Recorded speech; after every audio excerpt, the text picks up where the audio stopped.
Welcome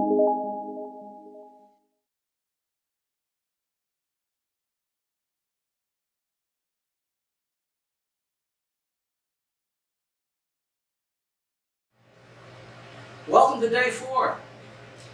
If you've been with me since day 1, again, you know what's happening regarding children's books and the parables they provide.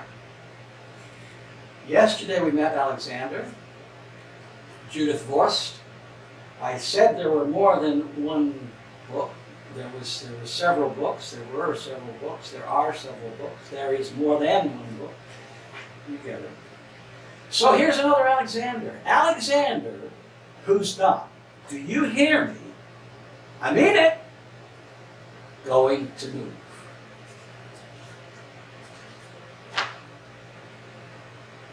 They can't make me pack my baseball mitt or my I Love Dinosaurs sweatshirt or my cowboy boots. They can't make me pack my ice skates, my jeans with 8 zippers, my compass, my radio, or my stuffed pig. My dad is packing. My mom is packing. My brothers Nick and Anthony are packing. I'm not packing. I'm not going to move. My dad says we have to move to where his new job is. That job is 1,000 miles away. My mom says we have to move to where our new house is. That house is 1,000 miles away. Right next door to the new house, there's a boy who is Anthony's age. Down the street, there's a boy the same age as Nick. There's no one next door, or down the street, or maybe for 1,000 miles who's my age. I'm not. Do you hear me? I mean it. Going to move. I'll never have a best friend like Paul again. I'll never have a great sitter like Rachel again. I'll never have my soccer team or my carpool again. I'll never have kids who know me except my brothers, and sometimes they don't want to know me. I'm not packing. I'm not going to move. Nick says I'm a fool and should get a brain transplant. Anthony says I'm being immature. My mom and my dad say that after a while I'll get used to living 1,000 miles from everything. Never. Not ever. No way. N-O. I maybe could stay here and live with the Baldwins. They've got a dog. I always wanted a dog. I maybe could stay here and live with the Roonies. They've got 6 girls. They always wanted one boy. Maybe could stay here and live with Mr. and Mrs. Oberdorfer. They always give great treats on Halloween. I maybe could stay here and live by myself in maybe a treehouse, or maybe a tent, or maybe a cave. Vic says I could live in the zoo with all the other animals. Anthony says I'm being immature. My dad says I should take care or take a last look around at the special places. I'm taking a look, but it won't be my last. Then Alexander recalls climbing on the drugstore's roof, having the fire department come to some non-alarm, going to Albert's house and learning what poison ivy is, something about spilling a goldfish out of a goldfish bowl. I looked at my special places where a lot of different things happen, not just different bad, but different good, like winning that sack rights, like finding that flashlight, like spinning farther than Jack 3 times in a row, like selling so much lemonade that my dad said I would probably have to pay taxes. My dad was just making jokes about paying taxes. I wish he was making jokes about having to move. I'm not. Do you hear me? I mean it. Going to move. Then he recalls his brothers harassing him some more.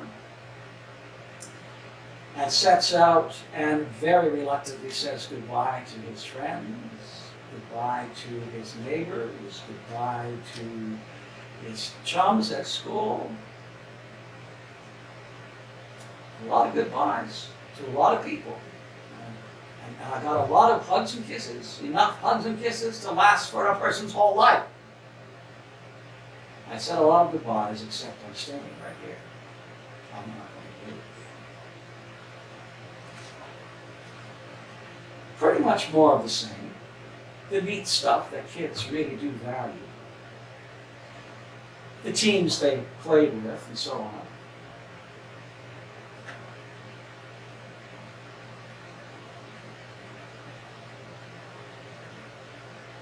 His dad said that sometimes when a person moves away, his father might need to let him get a job. His mom says it may take a while, but they'll find a good sitter. Friends gave him little gifts. My dad is packing.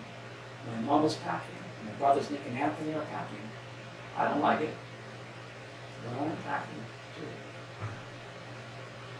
They better not try to move anymore when we get to where we're going now, because this is the last time I'll do it. The next time, they won't make me do it. Never, not ever, no way, N-O. I do not.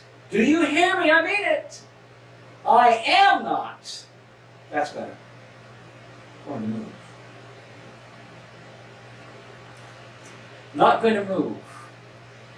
I can only think of my own kids and the kids of officers who in the last several months have lived Alexander's story. And many are adapting slowly. Some, of course, are really good at people and socializing. But for the COVID thing, of course, that just throws a monkey wrench into it all and slows everything down quite dramatically. So please be patient with any of those kids that are in your circle and try to understand where they're coming from. Well, when I read this particular book, I thought about moving. And of course, moving is just another way, I would think, of expressing growth. You know, one of the brothers kept saying Alexander was immature. And maturity comes through moving, through changing, through adapting, through developing, through learning.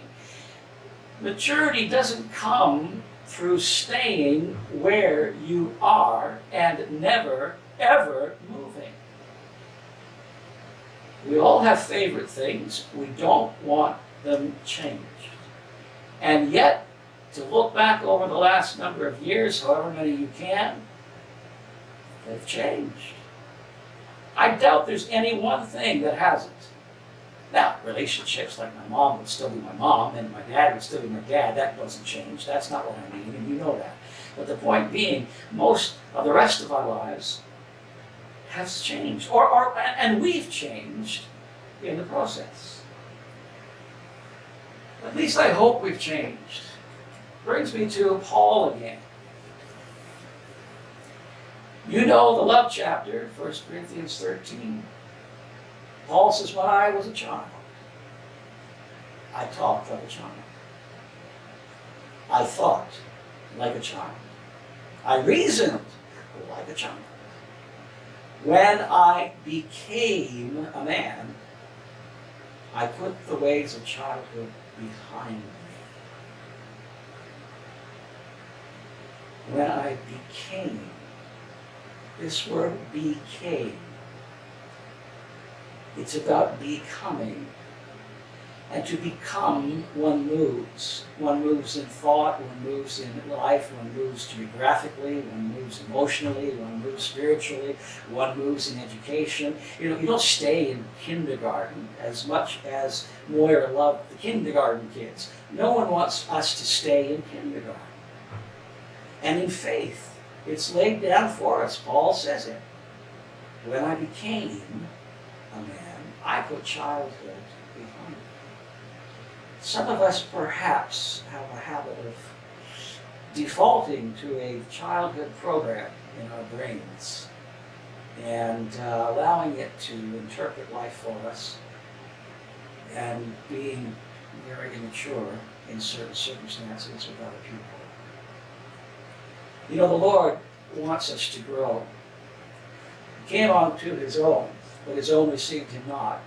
Yet those who did receive him, he gave them that chance, that opportunity to become. And we have been becoming ever since, I hope. Take a little inventory. What else have you got to do?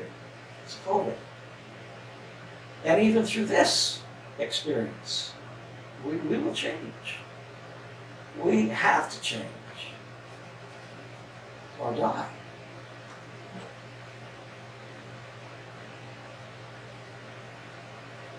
Put away childish things is another translation in that verse. Put away childish things. Good on you.